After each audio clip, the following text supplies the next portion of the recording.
सबको नमस्कार, सबको नमस्कार।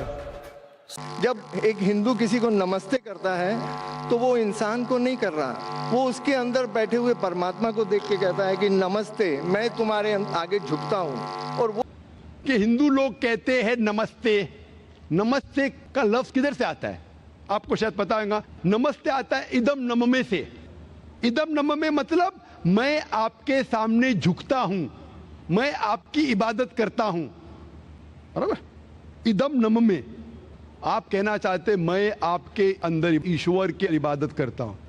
मिसाल के तौर पे वो आदमी चोर है, वो गलत काम कर रहा है, बलात्कार कर रहा है, आप उसको ईश्वर बोलेंगे? आप ईश्वर को इतना घटिया समझ गए? वो बलात्कार करने वाले इंसान को बोलते आप ईश्वर है।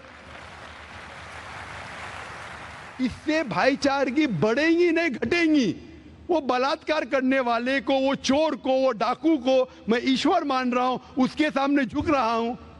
अल्लाह को क्यों गाली दे रहे, ईश्वर को क्यों गाली दे रहे, खुदा को क्यों गाली दे रहे? इस्लाम में, इस्लाम की भी आपने मिसाल दी, इस्लाम में हम कहते अस्सलामु अलैकुम। अल्लाह ताला से फरमाते इस इंसान पे सलामती दे। चाहे वो अच्छा इंसान है तो भी सलामती देने की बात अच्छी है, चाहे वो चोर या डाकू हो। मैं बोलूंगा अस्सलामु अलैकुम, मैं कह रहा हूं या अल्लाह, या रब, या खुदा, या ईश्वर, या भगवान, इस डाकू पे रहमत फरमा। कुछ बुरी बात है ना? मैं अल्लाह को गाली दे रहा हूं, उसके लिए दुआ दे रहा हूं कि तू गलत काम छोड़ और सही रास्ते पे आ। अगर मैं उसको खुदा मानूंगा तो खुश हो जाएगा, वो और चोरी करेगा, वो और बलात्कार करेगा। कोई भी धर्म में ये नहीं सिखाता। ये धर्म के मानने वाले अपनी खुद की इजाद करते हैं, इसे कहते हैं इनोवेशन, बिदात। जिस तरीके से खुदा ने सिखाया है कि उसकी इबादत करे, उसी तरीके से हमें करना चाहिए। तब्दीली लाएंगे, हम समझ रहे हैं कि भाईचारा बढ़ेगा, भाईचारा नहीं बढ़ेगा, भाईचारा घटेगा। आपने मुझे शुरुआत में नमस्ते कहा। नमस्ते, नमस्ते के क्या मानी है भाई साहब, आप बोल सकते हैं? नहीं पता क्या मानी है? माइक्रोफोन ऑन कीजिए जरा भाई साहब का।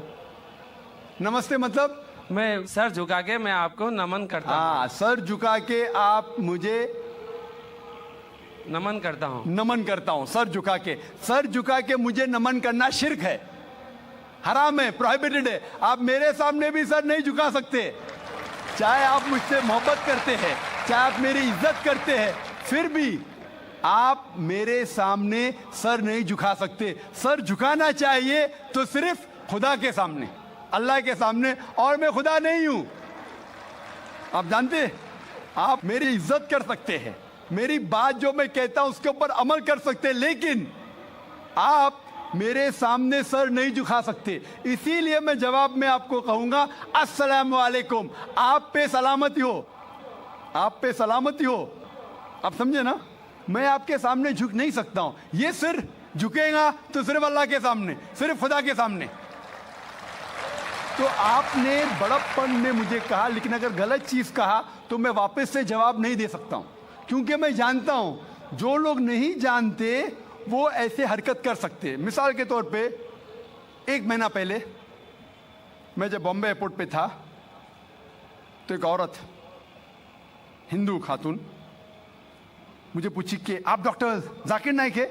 आयु डॉक्टर जाकिर नाइक? मैंने कहा जी। ओ, मैं आपका रोज प्रोग्राम देखती हूँ, मैं दुबई से 25 साल के बाद बम्बई में आ रही हूँ, 25 साल के बाद हिंदुस्तान में आ रही हूँ। उसके सिर पे टीका था, हिंदू औरत थी, बोलती मैं आपके प्रोग्राम देखती हूँ और बहुत अल्हम्दुलिल्लाह तारीफ करने लगी। सारी तारीफ अल्लाह की है, मैं कुछ भी नहीं हूँ। और फिर कहने लगी कि मैं तुम्हारे पैर छूना चाहती हूँ। मैंने कहा कि ये गलत है, शिर्क है। तो बोले क्यों? वही जवाब मैंने दिया, आप जो भी कहो मैं आपकी बात मानूंगी। तो मैंने कहा आप कुरान मजीद पढ़िए, कुरान मजीद पढ़िए और इसके ऊपर अमल कीजिए। और मैंने तकरीर दी है